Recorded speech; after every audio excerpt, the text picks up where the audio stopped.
रोते नहीं है, आ जाएंगे पापा, जल्दी आएंगे।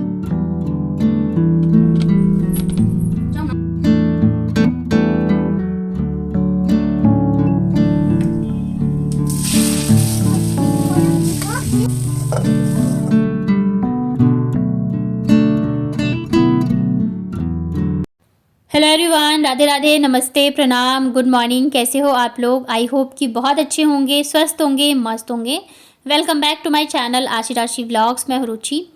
तो दिन के लगभग 12 बज चुके होंगे और यहाँ पे जो है बारिश अभी थोड़ी सी रुकी थी, मतलब कि नहीं आ रही थी। तो मैंने सोचा कपड़े जो धुले हैं वो डाल देती हूँ छत पे। अभी बारिश का तो मतलब डेली का ही है कि सुबह से जो स्टार्ट होती है ना, वो मतलब पूरे दिन चलती रहती है, शाम को जाके कहीं थोड़ी सी रुकती है, नहीं तो पूरे दिन जो है हल्की फुल्की या फिर तेज जैसी चलती रहती है। और सबसे ज़्यादा दिक्कत जो है ना वो कपड़ों को लेके हो जाती है, खास करके जब छोटे बच्चों के साथ आप रह रहे हो तो बहुत ही ज़्यादा दिक्कत होती है, क्योंकि बच्चों के कपड़े तो वैसे ही बहुत ज़्यादा गंदे होते हैं।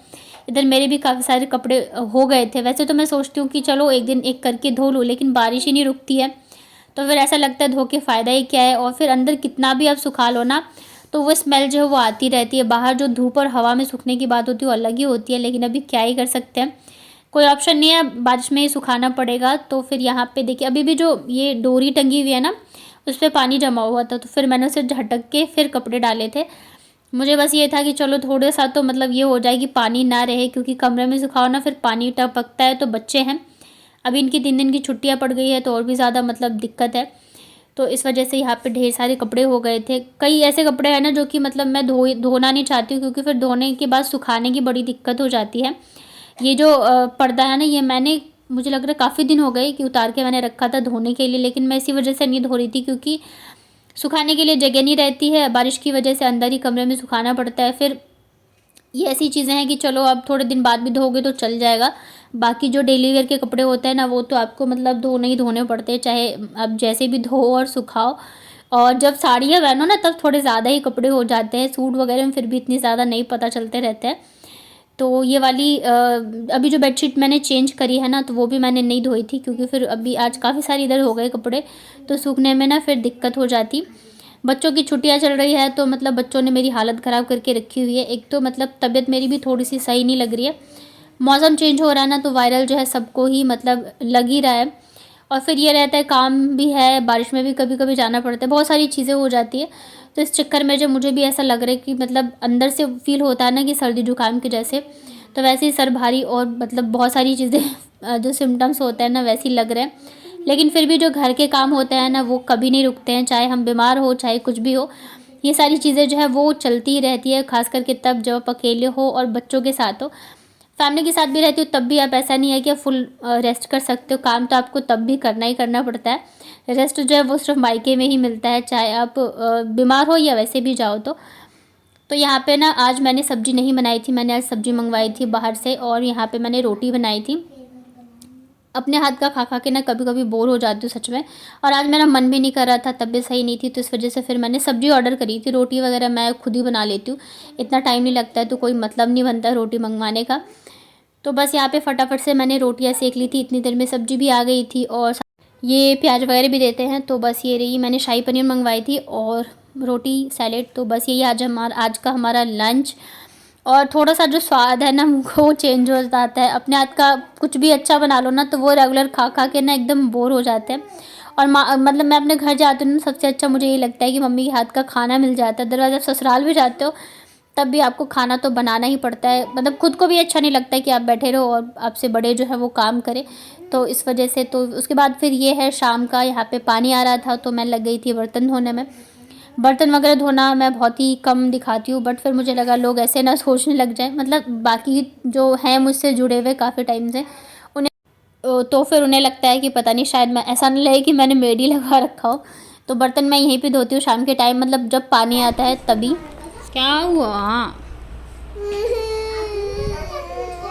ये यूज करना है होगा। क्या हो गया छोटा? आ जाएंगे पापा, बेटू जल्दी आएंगे, रोते नहीं, आ जाएंगे पापा, जल्दी आएंगे ना। हाँ बेटा आ जाएंगे, नेक्स्ट वीक आ जाएंगे। हाँ बेटा, जादू कर दूं? पापा को बुला दूं जादू से? आपको अच्छा नहीं लगता पापा के बिना? नहीं रोते नहीं बच्चा मेरा, नहीं रोते। अब नीचे में क्यों बैठे हो, बेड पे जाओ, ठीक है? मत रो, आ जाएंगे, जल्दी आ जाएंगे पापा। मेरे पैर में कांटा चुभ गया। आप दोनों जाओ, बेड पे बैठो, ठीक है? नीचे नहीं बैठो सीमेंट पे, ठंड लग जाएगी ना आपको। आ जाएंगे पापा, अभी थोड़ी देर में फ़ोन करेंगे ना, मैं बात कराऊंगी, ठीक है? हाँ बेटा, अरे बेटा नहीं नहीं नहीं, चुप चुप चुप चुप चुप, आ जाओ मेरे पास, चुप चुप। तो यहाँ पे बाबू को आ रही थी अपने पापा की याद। शाम को जब से वो सो के उठी है ना, तब से बस रोई ही जा रही थी, रोई जा रही थी। कितना भी मैं उसको चुप करवा रही हूँ तो चुप ही नहीं हो रही थी। एक्चुअली क्या है, ये डेली कॉल करते रहते हैं जब भी इनको टाइम मिलता है, चाहे वो लंच टाइम हो, जब भी इनको मिलता है तो ये कॉल करके बात कर लेते हैं। या बीच में भी ऐसे अगर कई बच्चे रोते हैं ना, तो मैं कॉल करके बात करवा देती हूँ। लेकिन आज इनको टाइम नहीं मिला तो ये कॉल भी नहीं कर पाए, तो इस वजह से उससे थोड़ा सा ज़्यादा फील हो रहा था, तो बहुत ही ज़्यादा रो रही थी।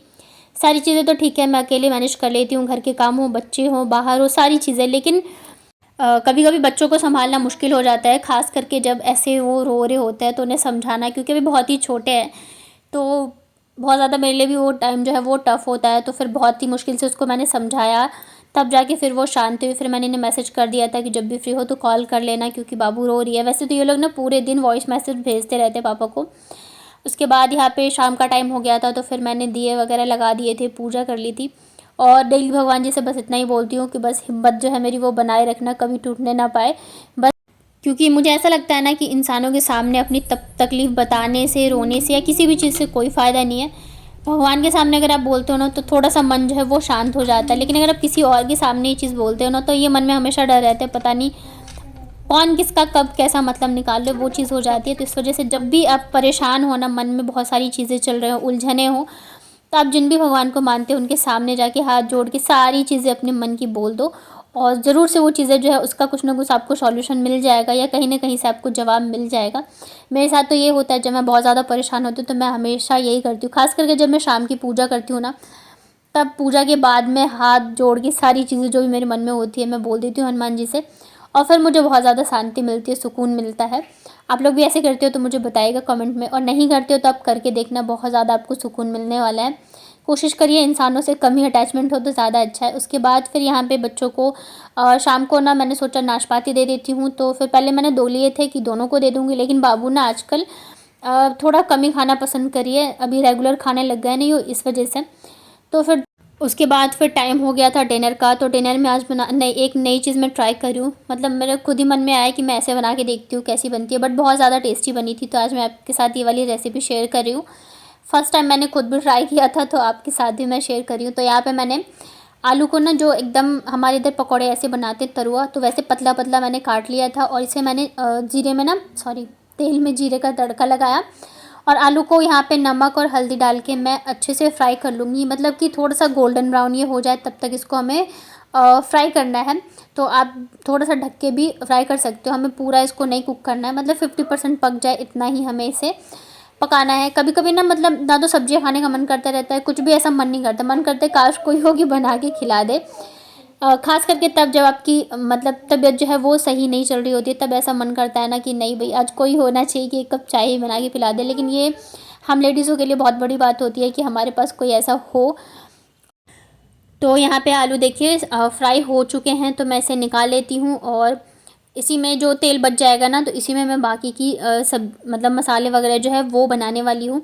बहुत ज़्यादा टेस्टी बनी थी, पूरी या पराठे या रोटी के साथ तो बहुत ही अच्छी लगती है। चावल के साथ भी आप मतलब एक एक्स्ट्रा सब्जी में खा सकते हो, बट हाँ रोटी के साथ थोड़ी ज़्यादा ये टेस्टी बनती है।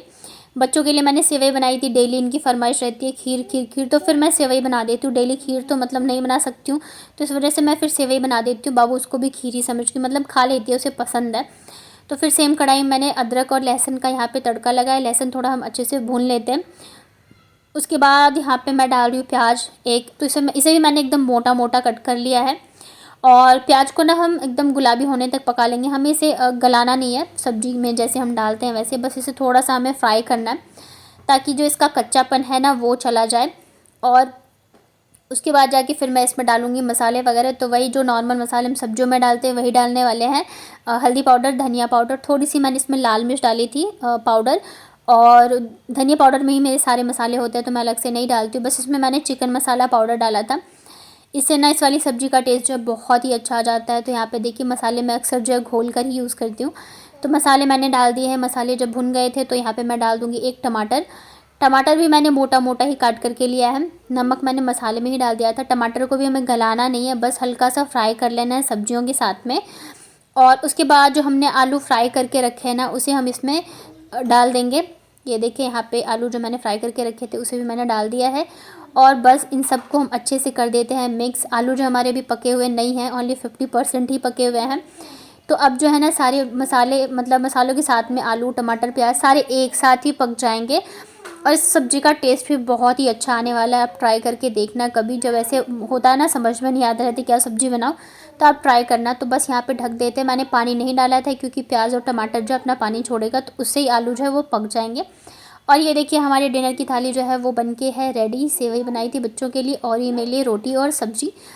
आ जाइए जिसको खाना हो मेरे साथ। और कल एक सिस्टर ने पूछा था कि आपकी शादी कब हुई थी, तो मेरी शादी हुई थी 2017 में। 7 साल पूरे हो चुके हैं मेरी शादी को। तो उसके बाद फिर यहाँ पे कपड़े जो है छत पे वो मैं लेके आ गई थी क्योंकि बारिश का टाइम है तो छत पे छोड़ने का सवाल ही नहीं होता। वैसे भी रात को कपड़े जो है छत पे नहीं छोड़ने चाहिए। तो यहीं पे मैंने रूम में डाल दिया था, पंखे में जितना सूखना होगा सूख जाएगा। तो चलिए फिर मिलती हूँ कल के व्लॉग में। तब तक अपना ध्यान रखिए, स्वस्थ रहिए, मस्त रहिए। वीडियो पसंद आया तो वीडियो को लाइक करिएगा। नए हैं चैनल पे तो चैनल को कर लीजिएगा सब्सक्राइब। रात के 10:30 बज रहे हैं और ये देखिए अभी भी इसको नींद नहीं आ रही है। लगभग 11 साढ़े 11 बजे तक नहीं ऐसी जगी रहती है। बहुत मुश्किल से मैं इसको सुलाती हूँ। आसी जो बेड पे लेट गई थी और बाकी जो कपड़े बचे थे तो यहीं पे मैंने बेड पे डाल दिए थे। तो हवा चलेगी मतलब पंखे में तो सूख जाएंगे ये सारे ही।